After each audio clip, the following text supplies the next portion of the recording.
focusing on how God made us. We're focusing on what God has created for us to consume, not what society tells us truth is, and specifically not what society tells us is true about ourselves.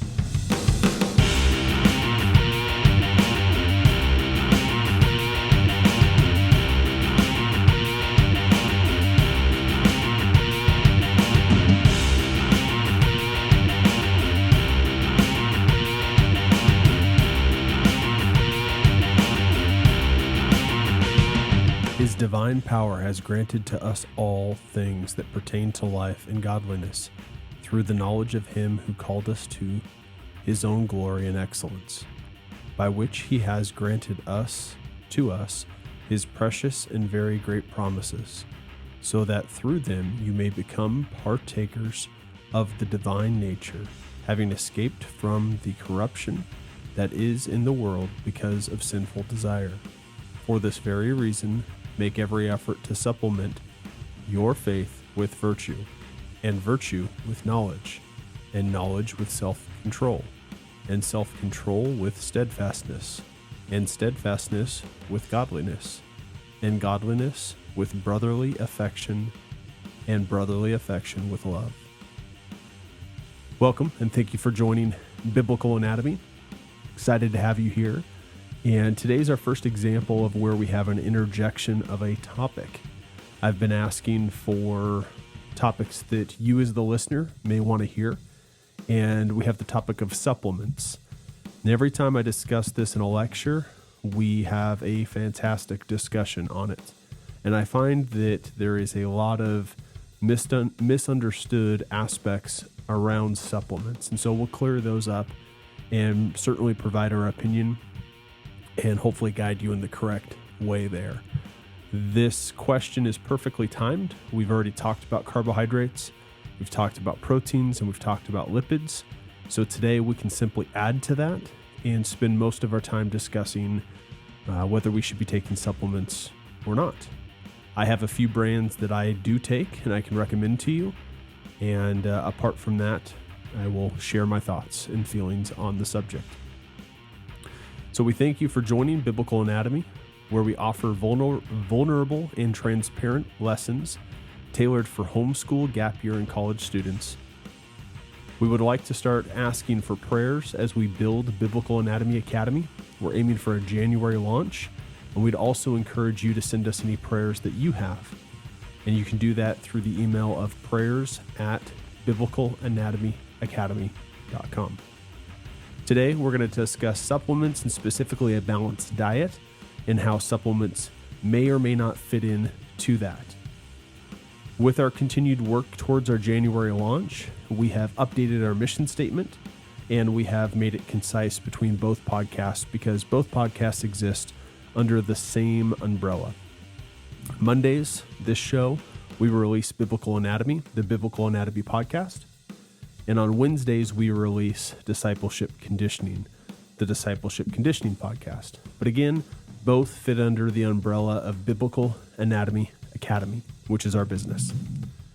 So again, prayers for that.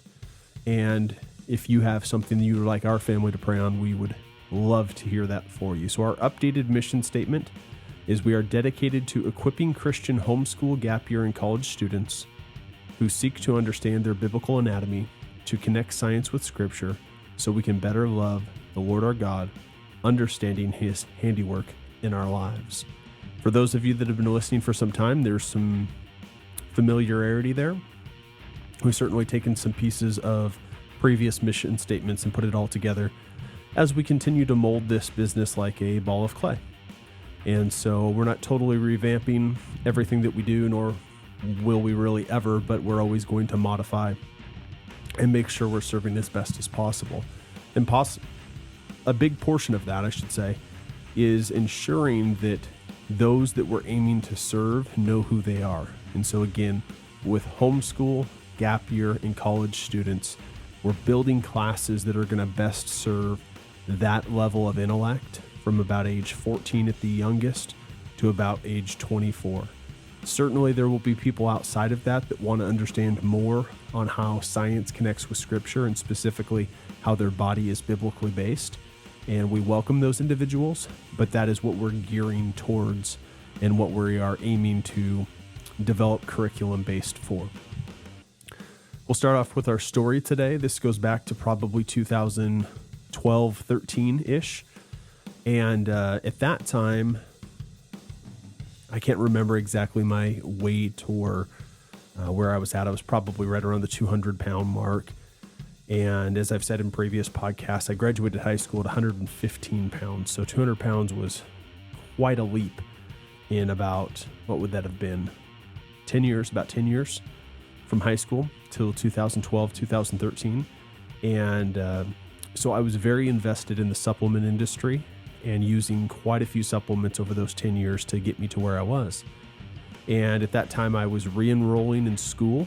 I was a college student at the age of 26, 27, and learning all this stuff from a scholastic point of view for the first time.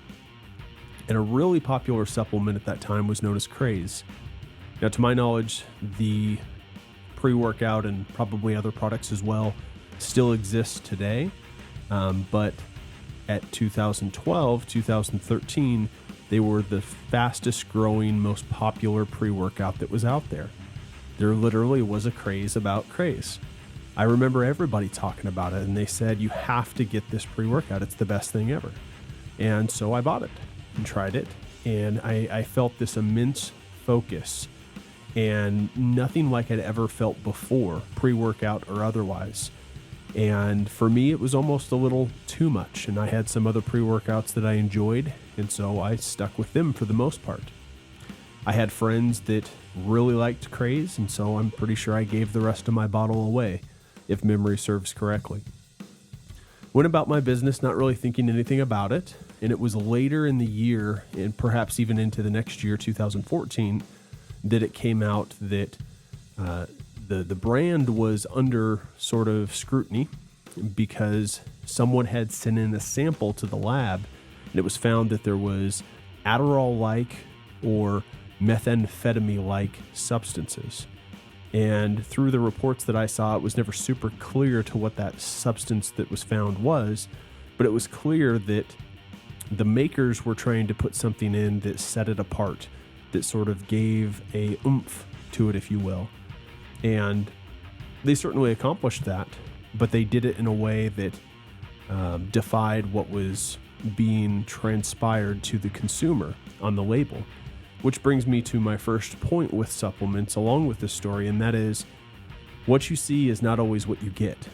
When you look at the supplement and you turn it around and you look at the nutritional label or the supplemental facts, they are not required, at least to this point, 2023, the recording of this episode, and they haven't been for quite some time, to actually state what is on there.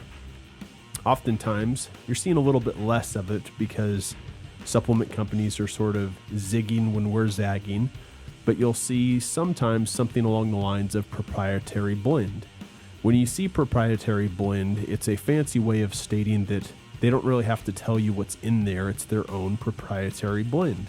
And so they'll say that it makes up a certain percentage of the product, but it's sort of their secret, if you will, on how it's created. It's like a recipe that won't be handed from generation to generation because it's a secret recipe, or a fast food company that makes a burger a certain way and they won't share the recipe because it's a secret recipe sort of thing. So to my knowledge, that is still very much a thing, and is something that has steered me away from supplements over the last 10 years or so, since about this time.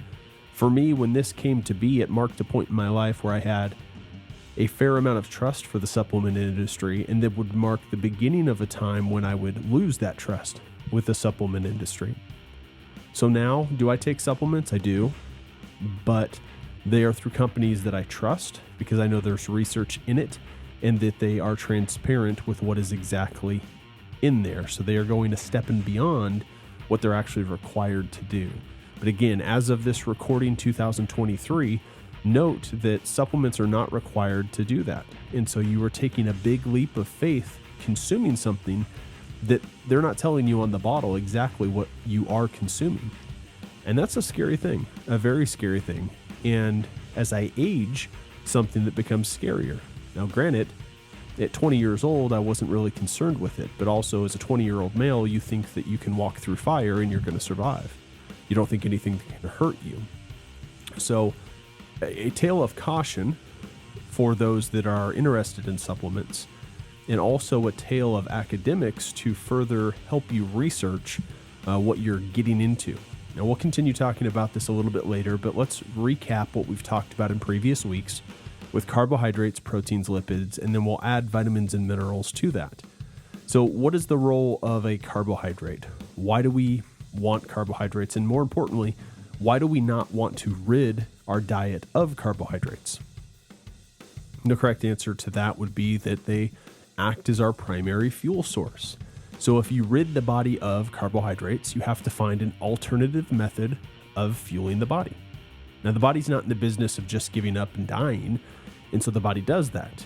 If you've ever heard of the ketogenic diet, it's a diet that forces you into what's called ketosis, which is a medical condition, and it is stimulated by having carbohydrate levels generally under 50 grams a day, sometimes even to the extremes of under 10 grams a day, depending on the protocol that you find online. So for one, the protocol that you're finding online is encouraging you to enter a medical condition known as ketosis, which may or may not be something that the body withstands person to person. With the assumption of perfect anatomy and physiology, the body should be able to withstand that, but nobody on earth has perfect anatomy and physiology. We've all put our bodies through something, so it's a very scary thing. And two, what is the actual fuel source, sort of the alternative fuel, is what's known as ketone bodies, which are essentially fake carbohydrates. So even in that instance, the body is trying to create as close to a carbohydrate as it possibly can. So as I will continually say, my advice, not being a nutritionist, but being a strength and conditioning coach, someone with doctoral, master's, baccalaureate experience, who's taken many nutrition classes and many exercise science classes, would be to keep things in balance and use things as God created them, not to rid our bodies of the carbohydrates that God has created.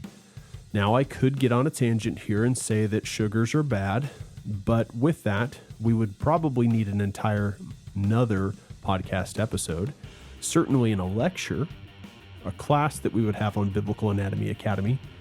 I would go into it further. But sugars are often misused. That word, at least, is misused. We need to be more specific with what we're talking about. And generally, when people say sugars, they're talking about glucose. And glucose is God-made. It's not bad. And it gets people thinking that they can't have bananas. It gets people thinking that they can't have simple fruits and things of that nature. So we really need to be careful with that. But the rest of that tangent for another day. Let's recap proteins. What are proteins for? Well, if you recall, they act as our primary building materials. They also serve as an instrument for chemical digestion and all sorts of different enzymatic processes in our body. Anytime you hear enzyme, that enzyme is a protein. For instance, if we go back to carbohydrates, an example of a carbohydrate would be lactose, which is a disaccharide or a double carbohydrate. What's the enzyme that takes care of lactose? It's lactase. And if I said lactose for lactase before, I apologize. Those are easily confused. I'm not sure if I did or not, but lactase is the enzyme that breaks down lactose. So lactose is the carbohydrate. That enzyme that is required to break that down is a protein. So one, we build up structure, muscles, cartilage, bone. We have our connective tissues otherwise being protein-based. We have, and not as much bone, but we'll talk about that here in a minute. We have our enzymes also being protein-based, okay? So proteins are incredibly important. And to my knowledge, I've never heard of a diet that is lacking in protein.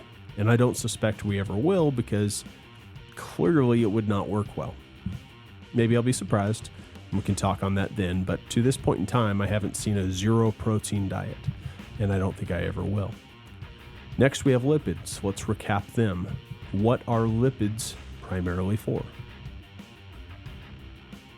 They are to act as our primary storage reserves. So we have adipose tissue on our body, and we can utilize that adipose tissue in events where we're highly aerobic or in events where we're in a starvation situation. Our body is convinced that tomorrow we will be on a deserted island, so anytime we acquire excess calories, whether they be lipid-based or anything-based, we are going to convert them as much as possible into this adipose tissue. They also act as hormones for a number, including steroids, which are also lipids, and bodily protection within. So you don't want to get down to a real low percentage body fat, because body fat protects your eyes within your otherwise hard skull. It protects your visceral organs against potential blows. It even helps regulate a menstrual cycle. So if you are a woman and your body fat percentage drops below about 18%, 17%, specifically depends on the person, but if it drops around that ballpark or below, the menstrual cycle will cease. And it's a way of the body actually shutting down something that is not absolutely essential to survival, which should throw a red flag in things, that if your body fat percentage is so low it can't support a physiological process and something that is God-made, something that is ordained, something that is supposed to occur, there's clearly an issue. But often in our 20s especially, we don't look at it that way. We're more concerned with what society teaches us in terms of our body image. Now, again, I've stumbled upon a topic that could be a whole nother podcast. It could probably be 10 different podcasts. It could probably be its own show. And so I won't go down that rabbit hole, but we're focusing on how God made us. We're focusing on what God has created for us to consume, not what society tells us truth is, and specifically not what society tells us is true about ourselves. We all know that we're valuable because God tells us we're valuable. In the Bible, His Word tells us we're valuable. We then get to vitamins and minerals, which we haven't talked much to up until this point. What they do is they act as bodily function mitigators. So essentially they extrapolate processes, or they help with the efficiency of something. They relate with every system. A prominent one that is discussed is the immune system. They help with wound healing and those sorts of things. They don't have a caloric value, and so they're not often considered in many regards because we're so focused on calories in versus calories out and body composition. They also, as I mentioned prior with protein and bone, act as the main building blocks for bone. Bone also has collagen, which is a protein, as mentioned before in the protein section. But with that collagen, to provide a certain rigidness to the bone in semi-level of flexibility, we have calcium, we have magnesium, we have phosphorus, we have all these things that are mineral-based that are stored within bone to provide us, one, a storage site for these minerals because they're so critical, as well as a place where we can actually provide structure to our being the way God designed us. We then have vitamins like B and C that are water-soluble vitamins.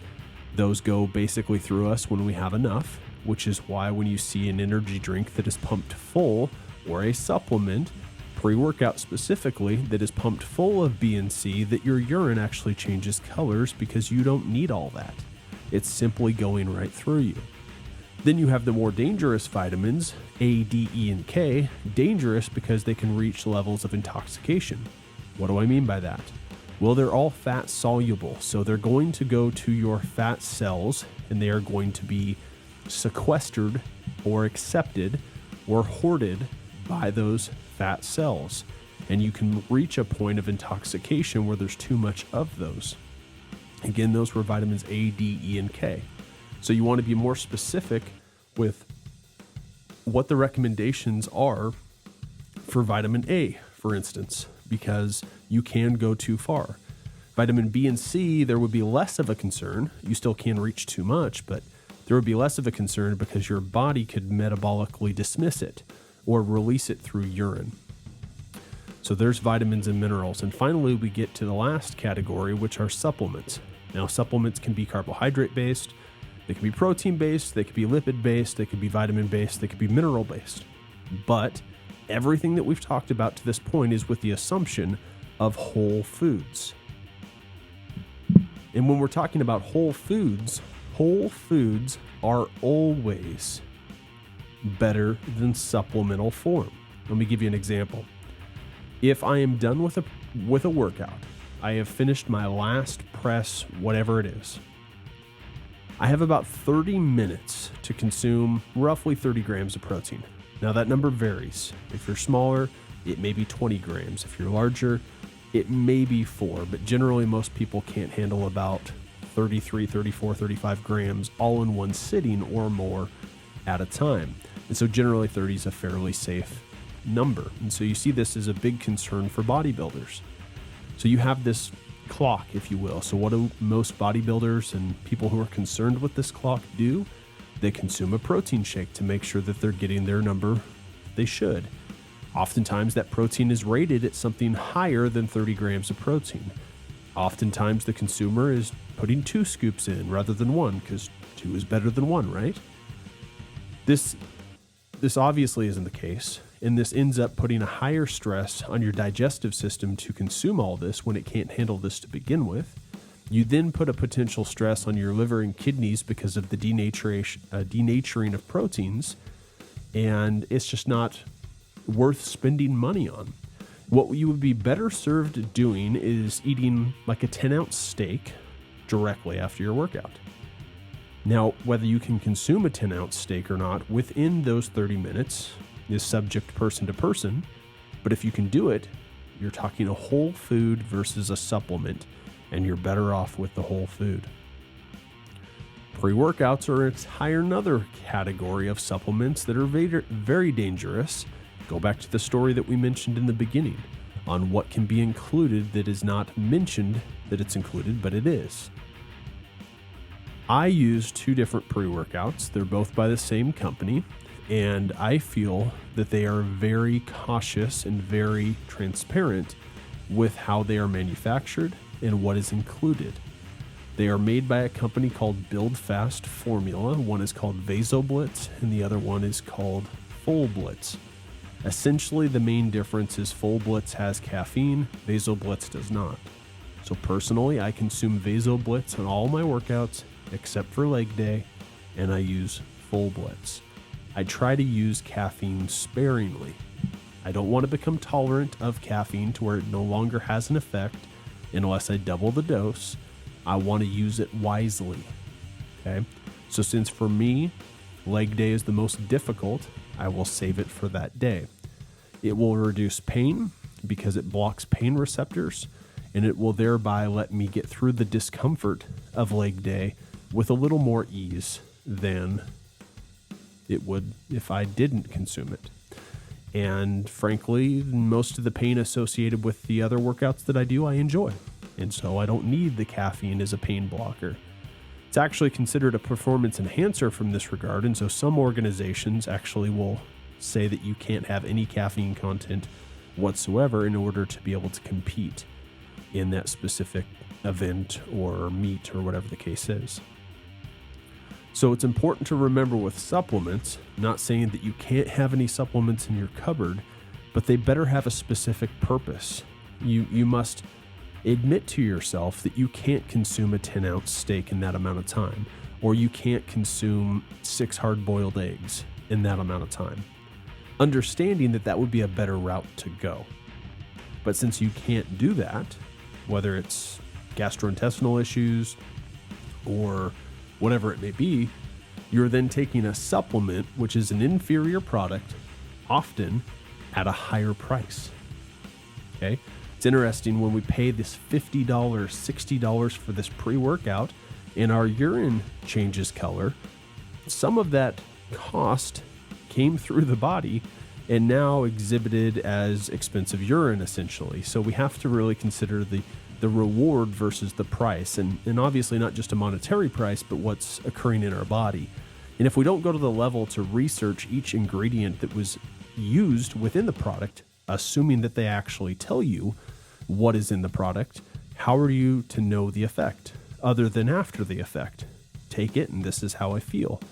And if you take something that doesn't mix well with your current condition, It may be too late to report how you feel afterwards because there could be a bad reaction that occurs. So supplements need to be well researched, and they need to be taken inferior to whole food. Again, for reasons that I've already stated. Most people will not go through the research necessary to ensure what they're consuming is safe, which is why I recommend 2 products from the same company that I have researched and I feel are safe for most people. I'm not a medical doctor, so I can't tell you what populations of people they're not safe for, but as a late 30s, early 40s male, I've used them with great success. So maybe something you might want to look into. I'm not saying they're the only supplements out there that are worthwhile, but they have benefited me. Just do your research is what I'm saying. For me, the best thing that you can have for a pre-workout is glucose. It's actually the one, depending on the intensity of your exercise, it's the one time a sugar or a simple carbohydrate would be a good thing because you're going to utilize it during your training. Again, depending on the intensity. A 5-minute workout, you don't need much sugar. But if you're going on a marathon run, you may actually want to have a Gatorade or something like it with you to keep your sugar reserves to a heightened state where you need them in that event. As we conclude the show, we remind you that we are self-sponsored. BiblicalAnatomy.com is our website. Please go there if you're interested in things we've spoke to, whether course-based or podcast-based. We have our 2 podcasts that we've already mentioned, and we fully encourage you to email us. I mentioned the email for prayer requests earlier. There also is an email for this specific podcast in the show notes that we would love to discuss any of this that we've talked about with you. Your feelings, or if there's another topic that you want to speak to, we would love to hear from you so that we can gear that in next week's episode. Our take-home message for today is that supplements can be quite enticing. I've been there. I've taken my fair share. But the truth is that a balanced diet of whole foods will always serve as a physiological amplifier better than supplements. And as we wrap up, let's conclude honoring God with the Lord's Prayer as we always do. Pray then like this: Our Father in heaven, hallowed be your name. Your kingdom come, your will be done, on earth as it is in heaven. Give us this day our daily bread, and forgive us our debts, as we also have forgiven our debtors. And lead us not into temptation, but deliver us from evil. Amen.